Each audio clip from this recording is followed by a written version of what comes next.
तिकडे चाललो मी फ्लॅट मध्ये राहायला आता. कोणत्या फ्लॅट मध्ये? बायको केली वाटते. अरे तिकडं तिकडं पोरं आहे, तिकडे चाललो फ्लॅट मध्ये राहायला. नवऱ्याने किती त्रास दिला तरी माझ्या मनात नवराच आहे आणि म्हणून भरपूर माझ्या फॉलोअर्सचं सबस्क्राईबचं असं म्हणणं आलं की तुझं एवढं प्रेम आहे तरी तू नवऱ्यासोबत का राहत नाही, तर त्याचं प्रश्न आणि रेकॉर्डिंग. फायनली उदास होऊन मी माहेर सोडत आहे, तर रेकॉर्डिंग पूर्ण बघा आणि तुमचं मत नक्की सांगा. Hello friends, good morning. स्वागत आहे तुमचं आमच्या चॅनलवर मोहिनी हजारेवर. तर काल नवऱ्याच्या सोबत बोलताना लय मजा आली आहे ना सोरा? हा, आईची तब्येत कशी आहे म्हणे ना? आई तुझ्या जवळने तुझी तब्येत विचारली ना? केलं तू तर तुझ्या जवळ सांग बोलली नाही. त्या जवळ एवढा मोठा हारोपला, आता हारोपला असता तर आम्हाला काही नव्हती, मॅच तर नेलं तुझे बाळ पायाने. मग बिचारा पाय बरं किती वायदी न विचारे आईची तब्येत कशी आहे. तर चला आता आम्ही आज निघणार आहोत. तर नवऱ्याची रात्री मी परेड घेतली, 1-1.5 तास परेड घेतली त्याची मी. पण त्याची पण काही हे नाही. त्याचा एक तर मोबाईल हरवला आणि त्याच्यानंतर त्याच्याकडे सध्या पैसे पण नाही. आता त्याला काय 2 लाख की 10-5पर्यंत म्हणजे पेमेंट होणार आहे. मग मी मोबाईल घेतो. त्याला मी बजावूनच सांगितलं, जसं पोलीस स्टेशनमध्ये रोज हजेरी लावतात तसं रोज तू कॉल लावायचा, मला नाही त्यांच्या बाबांना. तर चला आता मला हे मेहंदीचं प्रमोशन करायचं होतं आणि ही खरंच म्हणजे पर्सनली सांगते, ही मेहंदी खरंच खूप चांगली आहे. असं नाही आहे प्रमोशन करत आहे म्हणून, परंतु पर्सनली ही मेहंदी खूप छान आहे. आपण जी बाकीची मेहंदी लावतो त्याच्यामध्ये केमिकल असते, परंतु याच्यात नो PPT म्हणजे याच्यात अजिबात केमिकल नाही आहे.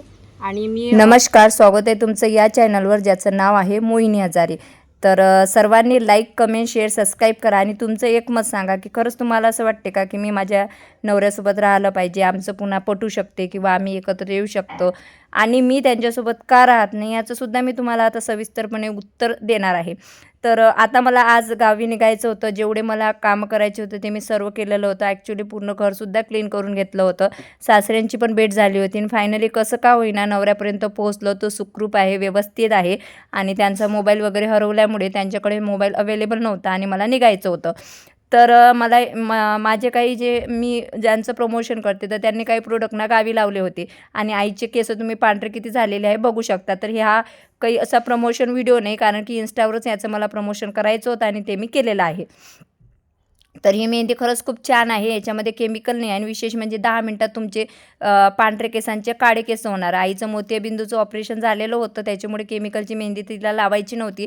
आज मला निघायचं होतं त्याच्यामुळे मी तिला मेहंदी पण लावून दिली, माझा व्हिडिओ पण शूट केला आणि तिचं माझ्या हाताने डोकं पण वॉश करून दिलं, कारण तिला तिच्या हाताने अजून 15 दिवस तरी डोकं वॉश करता येणार नाही आहे.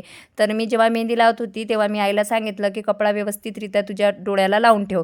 तर झालेलं असं की तुमच्या सर्वांचा एकच प्रश्न आहे की तू जर एवढं प्रेम आहे नवऱ्यावर तर तू तुझ्या म्हणजे नवऱ्यासोबत का राहत नाही. तर आईला 10 मिनटं झाले होते डोकं वॉश करून, तर इथं मी लगेच आईचं डोकं वगैरे वॉश करून दिलेलं आहे, बघू शकता तुम्ही. तर कसं आहे आमचं म्हणजे सोबत असताना वाद भरपूर होतात. कोणत्या गोष्टीमुळे होतात की ते ना खोटं भरपूर होतात. म्हणजे जे गोष्ट मला पटत नाही ना ते गोष्टी त्या खोटं जास्त बोलतात. जसं की मला म्हणजे मित्रांसोबत जास्त राहणं बोलणं आवडत नाही, कारण कसं आहे आपली संगत कशी आहे ना त्याच्यावरच आपलं भविष्य ठरतं. आणि त्यांची संगत कशी आहे, मग गणपती आहेत का, ये गं नाही इकडं, देवी आहे का, ये गं नाही इकडं. आणि वारंवार जर आपण आपल्या संसाराच्या जबाबदाऱ्या सोडून इकडं तिकडं पळून जाऊ, घराची जबाबदारी घेऊ नाही, तर मग माझंच एकटीचं कर्तव्य आहे का मुलांचं करणं, हे ते करणं, बरोबर ना? जसं आपण म्हणतो ना बैलजोडी, जशी दोन्ही चाकं त्या बैलजोडीला आवश्यक आहे तेव्हाच ती व्यवस्थित चालते, तशी संसाराला पण दोघांची आवश्यकता असते, लेकरांना पण दोघांची आवश्यकता असते. त्याच्यामुळं ते ना सोबत राहिल्यावर ते तसं फॉलो करत नाही. फक्त 1 महिना म्हणा, 2 महिना म्हणा, 3 महिना म्हणा व्यवस्थित राहतात, मोबाईल यूज करत नाही, काय यूज करत नाही, मित्रांना फोन करते नाही, कुठल्याही गावी जाते नाही. परंतु त्यांना जसे 6 ते 7 महिने झाले, सर्व नॉर्मल झालं की मग त्यांचे म्हणजे ते म्हणतो ना की किती दिवस कुत्र्याची शेपूट आपण पायपाट ठेवली तरी ती सरळ होत नाही. तर मग काही दिवसांनी त्यांचं ते नाटकं चालू, मी कामालाच जात नाही, माझे हातच दुखत आहे, माझे पायच दुखत आहे आणि माझ्या मित्राची आईच मेली आणि माझ्या मित्राचा बापच मेला आणि त्याचाच ॲक्सिडेंट झाला आणि याचाच ॲक्सिडेंट झाला. म्हणजे ते असे मला कारणं सांगत राहतात आणि गावी कुठं इथं जात येत राहतात. त्याच्यामुळं ना मला ते म्हणजे वाटत नाही की जुळून घ्यावं. तिकडे चाललो मी फ्लॅट मध्ये राहायला आता. कोणत्या फ्लॅट मध्ये? बायको केली वाटते. अरे तिकडं तिकडं पोरं आहे, तिकडे चाललो फ्लॅट मध्ये राहायला. कोणत्या फ्लॅटमध्ये? अरे तिकडे कंपनीचेच पोर आहे, फ्लॅटचे तिकडचेच आहेत, तिकडे चाललो. कुठेही जा तुम्ही, मय बोलणं ऐकून घ्या पहिले. हा कुठेही जायचं, कुठं मसनात गेले तर चालते, मला काही घेणं देणं नाहीये. हा हा पण हा काय म्हणाली मी, हा मसनातही तुम्ही जर म्हणतो राहतो तर मला कबूल आहे, हम्म. पण मला लोकेशन सांगायचं. आणि रोज एक कॉल बाबाला गेला पाहिजे, बाबानं मला कॉल केला पाहिजे की गण्याचा मला कॉल आला होता म्हणून. आता तर माझ्याजवळ मोबाईल आहे का? ते नका सांगू मला, ते कुठून करायचं काय. जसं पोलीस स्टेशनले आरोपीले रोज हजेरी द्या लागते, तसं तुम्हाला आजपासून रोज ते हसू नका. हे पा मला डोकं नाही तुम्ही आउट केलेलं आहे. मी इमानदारीने सांगतो, मी समोर येऊन मारी ना. मग एक तर खाणं पिणं ना, मग 8 दिवस झाले तर मी आकोड्यात रुंगवून आली, मरून आली. तिकडे माझे सगळे काम पेंडिंग आहेत. हम्म.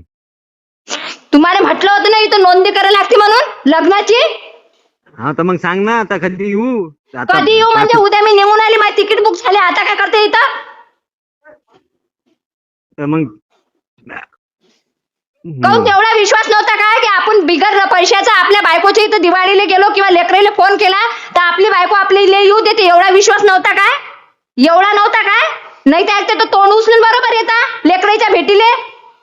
अरे हो, तर माय आमचं पेमेंट झालं नाही दिवाळीच्या. मला ते पेमेंटचं काही घेणं देणं नाही आहे. मला एकच समजली तुमची दिवाळीच्या दिवस पासून गोष्ट की तुमचं ना प्रेम बायकोवर आहे तर ना तुमचं ना प्रेम लेकराईवर आहे. नाही तर तुम्ही कुठून तरी झक मारून एक कॉल केला असता लेकराईले. अरे हो माय, तर मी काय म्हणालो, मी यांना आता पेमेंट झाल्यावर सगळं बरोबर करणार होतो. मला त्या पेमेंटचं हे दाखवू नका. मला काही तुमच्या पेमेंटचं काही घेणं देणं नाही आहे. माझा एकच प्रश्न आहे की तुम्ही दिवाळीने कॉल केला काऊन नाही? तुम्ही 15 दिवसापासून काऊन आमच्यासोबत कॉन्टॅक्ट तुटला? एवढंच मला घेणं देणं आहे फक्त. मला बाकीचं तुमच्या पेमेंटचं काही घेणं देणं नाही आहे. अरे माय, तर माझा मोबाईल हरपला, तिले मी काय करू सांग? बस मधून पडला ते मोबाईल. असा कसा बसला बसमधून पडला? जास्त घेतली असेल ना? हा ड्युटीवर जाताना मी दारू पिऊन जात असतो. मला कंपनीचा ऍड्रेस लागेल लोकेशन सहित. आणि त्या कंपनी मधल्या बॉसचा नंबर लागेल आणि जिथं राहून आले त्यातलं लोकेशन लागेल मला. तिथं काय बाहेर आहे ते कोणी? पोरीच आहे ना, पोट्टेच आहे ना सगळे? मला ते माहित नाही. मला लोकेशन सहित सगळे. नाहीतर म्हणजे त्यांना पण माझी काळजी आहे आणि ते गायब झाल्यामुळे माझी किती काळजी होते तर सर्वांनी बघितलं आणि माझ्या घरच्यांनी पण बघितलेलंच आहे. बाकी तुम्हाला काय वाटते हे नक्कीच सांगा. आणि मी त्यांच्या काळजीपोटी आणि त्यांच्या म्हणजे याच्यासाठी बोललो होतं की बाबा त्यांच्या कंपनीचा ॲड्रेस, ते कुठं काम करतात, ते कुठं राहतात, या सर्व गोष्टीची मला जाणीव असली पाहिजे. कारण माझ्या सासऱ्यांचं त्या दिवशी डायरेक्टच मला बोलणं झालं की तू पुण्यात असताना सुद्धा तुला कसं माहिती नाही तो कुठं काम करतो, काय करतो, तू पण कुठंतरी चुकलेली आहेस, तुझं काम होतं बाबा त्याला विचारणं, तू कुठं राहतो, काय राहतो.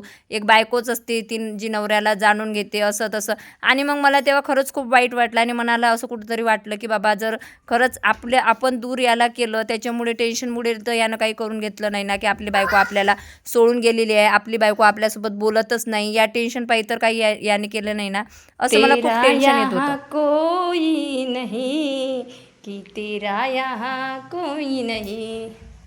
हॅलो फ्रेंड्स, तर आपल्याला हे घर सोडायची वेळ आलेली आहे आता फायनली. तर आज सर्व क्लीन वगैरे करून घेतलेलं आहे बाबा. मस्त मी इथं असो की नसो परंतु आपलं घर नेहमी क्लीन ठेवायचं. मस्त गॅस ओटा वगैरे क्लीन केलेला आहे बघा. आणि हा गॅस ओटा ना मला म्हणजे या घराच्या ना माझे तुम्हाला समजू शकते किती माझ्या जुन्या आठवणी आहे. खूप खूप खूप खूप. तर सर्व आज मस्तपैकी क्लीन करून ठेवलेलं आहे. आणि आपल्या महालक्ष्मी आहेत मस्तपैकी. आणि बघू शकता हे सुद्धा क्लीन केलं. स्विच बोर्डही खूप खराब झाले होते, हे स्वच्छ करून ठेवले. आपली बॅग पॅकिंग झालेली आहे. इथं आईचा बेड लावून ठेवलेला आहे. आणि बघू शकता तर मी आईचं डोकं वगैरे वॉश केलं. आणि डोकं वॉश केल्यानंतर मी ना माझ्या घरातली सर्व किचन वगैरे स्वच्छ केली. किचन स्वच्छ केल्यानंतर स्विच बोर्ड स्वच्छ केली, फॅन स्वच्छ केला, संडास बाथरूम सगळं मी स्वच्छ करून ठेवलेलं आहे. कारण आता आपल्याला हे घर सोडायची वेळ आलेली आहे. आणि जाताना मी माझं घर सर्व क्लीन करून ठेवत असते. आता काय माहिती किती महिन्याने इथं येणं होणार, किती महिन्याने नाही. आई पण खूप खुश होती कारण आईला जावयाने विचारलं होतं आईची तब्येत कशी आहे कशी नाही. तर मी वरचे सर्व कामं करेपर्यंत आईचं जेवण, आईने स्वयंपाक वगैरे वगैरे करून ठेवला होता. मस्तपैकी चवडीची भाजी, पोळ्या, ठेचा केला होता हिरव्या चटणी मिरचीचा आणि असं अजून काहीतरी केलं होतं. आता माझं लक्षात नाही, कारण हा व्हिडिओ मी आता पुण्यात आल्यानंतर 4 दिवसांनी अपलोड करत आहे. आणि मला आता निघायचं आहे म्हणून आईने किराणा वगैरे बांधून ठेवलेला आहे, तुम्ही बघू शकता. म्हणजे आम्ही हे आणलं होतं, गहू, काही डाळी वगैरे आणलेल्या होत्या, तर ते किराणा वगैरे बांधून ठेवलेला आहे. आणि लोणचं वगैरे बांधून ठेवलं होतं. आणि ह्या दाताच मला क्लिप बसवायची होती, तर मी हॉस्पिटलला गेली, त्या दाताला क्लिप वगैरे बसून आणलेली आहे. आणि मी बघत होती व्यवस्थित बसले की नाही. आता संध्याकाळ झाली होती आणि माझी ट्रॅव्हल्स येण्याची वेळ आली होती. ज्या कोणत्या कामासाठी आली होती ते सर्व कामं छान पद्धतीने पार पडलेली आहेत. आणि आता आम्ही गावाला निघणार आहोत. काय केलं मा?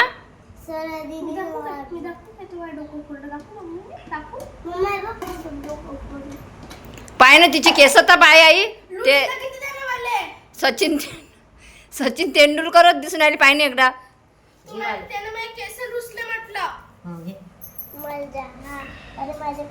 मम्मीले दे. तर त्यांचं माझं बोलणं झालं होतं, ते बोलले होते की 4 ते 5 तारखेपर्यंत मी मोबाईल घेणार आणि मोबाईल घेतल्यानंतर तुना आणि मुलांना भेटणार, कुठंतरी आपण ठरवू आणि तिथं भेटूया. तर आता मी वाटच बघत आहे बाबा, तो दिवस कधी येणार ज्या दिवशी मी नवऱ्याला भेटायला जाणार त्यांची मुलं घेऊन.